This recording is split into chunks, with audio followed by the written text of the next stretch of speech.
Ja, lieve kind, mag ik even mijn hoofd op je schouder leggen? Natuurlijk, schat.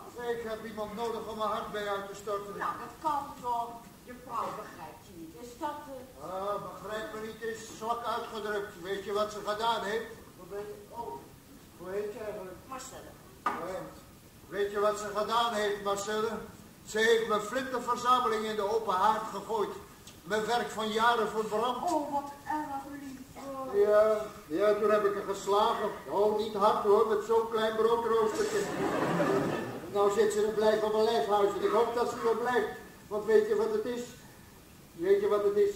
Ik word toch al lang van eraf. Hoe heet je nou toch ook alweer? Marcelle. Want weet je wat ze geworden was? Feministe. Oh, bah. Oh, bah, zeg dat wel, ja.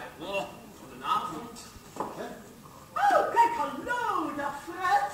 Hallo wat je woont.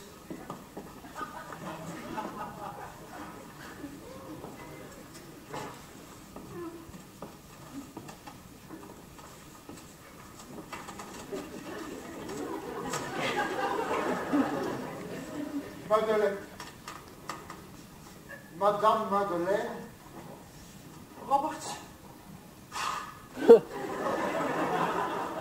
Dit is ongelooflijk. Ja, ik vind het ook ongelooflijk, Robert. Dat van je vrouw en van het broodrooster. Maar laat het je niet storen. Je woont Marcelle, yes? Oh, no, nee, ik wou alleen maar een schouder mijn hoofd opnemen. Ik heb je voorgelogen, Robert. Sorry. Ja, Madeleine. Ik heb jou ook voorgelogen. Allebei boter op ons hoofd. Allebei, God zij geloof. Weet je hoe het komt, Madeleine? Ik zal...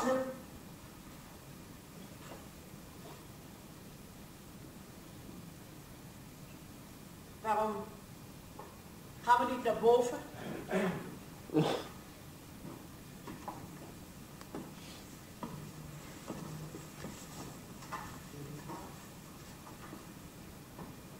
Om het uit te praten.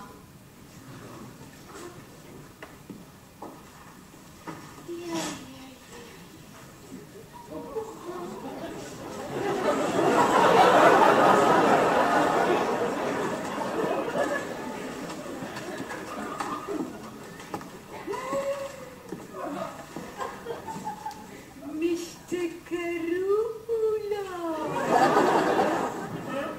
There you are.